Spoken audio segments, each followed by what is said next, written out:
नमस्कार, मैं हूं निकिता और आप देख रहे हैं सत्यहिंदी.com। चलिए एक नजर डालते हैं अब तक की सुर्खियों पर। दिल्ली के स्वास्थ्य विभाग और महिला कल्याण विभाग ने दिल्ली सरकार की दो बड़ी महिला सम्मान और संजीवनी योजनाओं को लेकर एक सार्वजनिक नोटिस जारी किया है। नोटिस में कहा गया है कि उसे मीडिया रिपोर्ट्स और सोशल मीडिया पोस्ट के माध्यम से जानकारी मिली है कि एक राजनीतिक दल मुख्यमंत्री महिला सम्मान योजना के तहत दिल्ली की महिलाओं को 2100 रुपए प्रति माह देने का दावा कर रहा है। महिला एवं बाल विकास विभाग ने आज राष्ट्रीय समाचार पत्रों में जारी सार्वजनिक नोटिस में कहा कि यह स्पष्ट किया जाता है कि दिल्ली सरकार द्वारा ऐसी कोई योजना अधिसूचित नहीं की गई है और इस बात पर जोर दिया जाता है कि चूंकि ऐसी कोई योजना अस्तित्व में नहीं है, इसीलिए इस गैर मौजूदा योजना के तहत पंजीकरण के लिए फॉर्म या आवेदन स्वीकार करने का सवाल ही नहीं उठता। कोई भी निजी व्यक्ति या राजनीतिक दल जो इस योजना के नाम पर फॉर्म या आवेदन एकत्र कर रहा है या आवेदकों से जानकारी एकत्र कर रहा है, वह धोखाधड़ी कर रहा है और उसके पास कोई अधिकार नहीं है। दिल्ली के स्वास्थ्य विभाग और महिला कल्याण विभाग द्वारा जारी इस नोटिस पर आम आदमी पार्टी की भी प्रतिक्रिया आई है। पार्टी प्रमुख अरविंद केजरीवाल ने एक्स पर एक पोस्ट में लिखा कि महिला सम्मान योजना और संजीवनी योजना से ये लोग पूरी तरह से बौखला गए हैं और अगले कुछ दिनों में फर्जी केस बनाकर आतिशी जी को गिरफ्तार करने का इन्होंने प्लान बनाया है और उसके पहले आम आदमी पार्टी के वरिष्ठ नेताओं पर रेड की जाएंगी।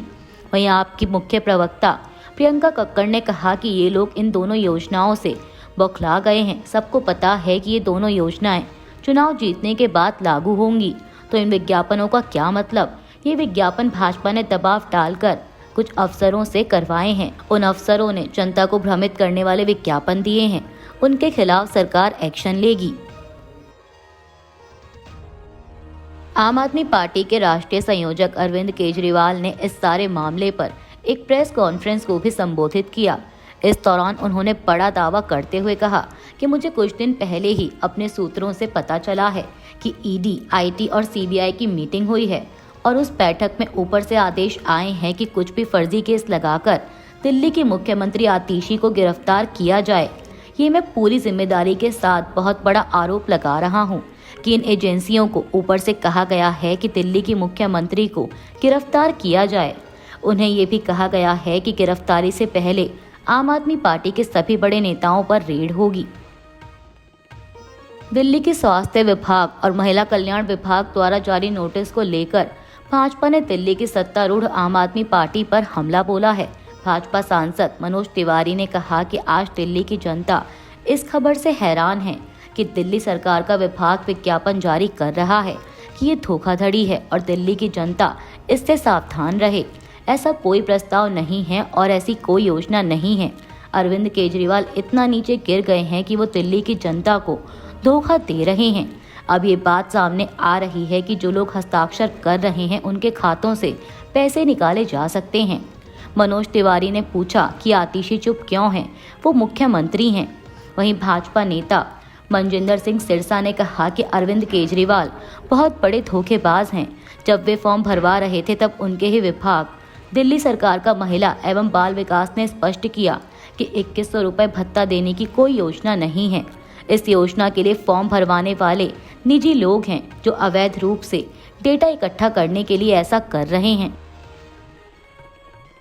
दिल्ली कांग्रेस अध्यक्ष देवेंद्र यादव, पार्टी नेता अजय माकन और अन्य नेताओं ने आज दिल्ली में भाजपा और आम आदमी पार्टी सरकार के खिलाफ मौका हर बार धोखा नाम की एक पुस्तिका जारी की है।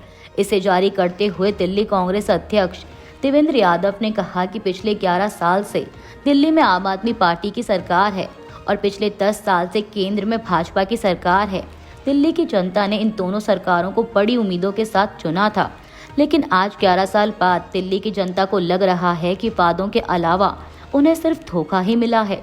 जब दिल्ली में शीला दीक्षित के नेतृत्व वाली कांग्रेस सरकार 15 साल तक सत्ता में रही तो उनसे विकास, महिलाओं के सम्मान, बुजुर्गों को पेंशन, गरीबों को राशन कार्ड और सिलेंडर देने जैसे नए आयाम गढ़े। उन 15 सालों में दिल्ली को विश्व स्तरीय शहर बनाने की मजबूत नींव रखी गई। अफगानिस्तान के रक्षा मंत्रालय ने आरोप लगाया है कि पाकिस्तानी सेना ने देश के पक्तिका प्रांत के परमल जिले में हवाई हमला किया है, जिसमें कुछ लोगों की मौत हुई है और कई लोग घायल भी हुए हैं। हालांकि पाकिस्तानी सेना ने हमले करने की पुष्टि नहीं की। वहीं अफगानिस्तान के रक्षा मंत्रालय ने एक्स पर 3 पोस्ट किए हैं, जिनमें दावा किया गया है कि मारे गए और घायल हुए लोगों में अधिकतर लोग वजीरिस्तान से आए शरणार्थी हैं। रक्षा मंत्रालय ने बयान में कहा कि हम इसकी निंदा करते हैं और हमला अंतर्राष्ट्रीय नियमों का उल्लंघन है। पाकिस्तान को ये याद रखना चाहिए कि ऐसे हमले समस्या का समाधान नहीं है। दिल्ली विधानसभा चुनाव के लिए कांग्रेस ने अपने 26 उम्मीदवारों की दूसरी लिस्ट जारी कर दी है। लिस्ट के मुताबिक कांग्रेस ने जंगपुरा से फरहाद सूरी को टिकट दिया है, जहां से आम आदमी पार्टी के पूर्व उप मुख्यमंत्री मनीष सिसोदिया चुनावी मैदान में हैं। इसके अलावा पार्टी ने आसिम अहमद खान को मटिया महल और देवेंद्र सहरावत को बिजवासन से टिकट दिया है। आपको बता दें कि ये दोनों ही नेता हाल ही में आम आदमी पार्टी छोड़कर कांग्रेस में शामिल हुए हैं। वहीं इससे पहले कांग्रेस ने अपने 21 उम्मीदवारों की पहली लिस्ट जारी की थी। साथ ही बता दें कि अभी तक दिल्ली विधानसभा चुनाव की तारीखों की घोषणा नहीं हुई है, लेकिन इसके फरवरी में आयोजित होने की संभावना है। राष्ट्रपति भवन की ओर से मंगलवार को जारी अधिसूचना में 5 राज्यों के नए गवर्नरों की नियुक्ति की जानकारी दी गई है और इसमें सबसे दिलचस्प नाम भारत के पूर्व गृह सचिव अजय कुमार भल्ला का है, जिन्हें मणिपुर का राज्यपाल नियुक्त किया गया है। भल्ला की नियुक्ति ऐसे समय में हुई है जब मणिपुर हिंसा की आग में झुलस रहा है। इसके अलावा पूर्व केंद्रीय मंत्री और पूर्व थल सेना प्रमुख जनरल विजय कुमार सिंह को मिजोरम का राज्यपाल नियुक्त किया गया है। केरल के गवर्नर आरिफ मोहम्मद खान को बिहार, तो वहीं उनकी जगह राजेंद्र विश्वनाथ अर्लेकर को केरल का राज्यपाल बनाया गया है, जो कि अब तक बिहार के राज्यपाल थे। वहीं उड़ीसा के राज्यपाल रघुबर दास ने अपने पद से इस्तीफा दे दिया और राष्ट्रपति द्रौपदी मुर्मू ने उनका इस्तीफा स्वीकार कर लिया है। अब उनकी जगह मिजोरम के राज्यपाल हरिबाबू कंभनपति को उड़ीसा का नया राज्यपाल नियुक्त किया गया है। कोलकाता में आंदोलनकारी जूनियर डॉक्टरों ने मंगलवार को सीबीआई के सॉल्ट लेक कार्यालय के बाहर प्रदर्शन किया और एजेंसी पर आरजीकर मामले की जांच में अनावश्यक देरी करने और अपराधियों को बचाने के लिए कोलकाता पुलिस के साथ मिलीभगत करने का आरोप लगाया। मीडिया रिपोर्ट्स के मुताबिक अपने विरोध प्रदर्शन के तहत जूनियर डॉक्टरों ने सीजीओ कॉम्प्लेक्स स्थित सीबीआई कार्यालय के गेट पर प्रतीकात्मक रूप से ताला लगा दिया और एजेंसी से जांच में तेजी लाने की मांग की। वहीं जब सुरक्षा कर्मियों ने गेट से प्रतीकात्मक ताला हटाया तो टकराव हुआ, जिसके बाद डॉक्टरों और मौके पर तैनात पुलिस कर्मियों के बीच हाथापाई हो गई। वरिष्ठ वकील प्रशांत भूषण ने मंगलवार को एक देश एक चुनाव के विचार का कड़ा विरोध किया और इसे हास्यास्पद और असंवैधानिक बताया। उन्होंने कहा कि संसदीय लोकतंत्र में एक साथ चुनाव कराना अव्यावहारिक है। इसके साथ ही उन्होंने हाल ही में सुप्रीम कोर्ट के उन फैसलों की भी सराहना की, जिसमें धार्मिक स्थलों को पुनः प्राप्त करने और बुलडोजर न्याय के बारे में मुकदमों पर रोक लगाई गई है।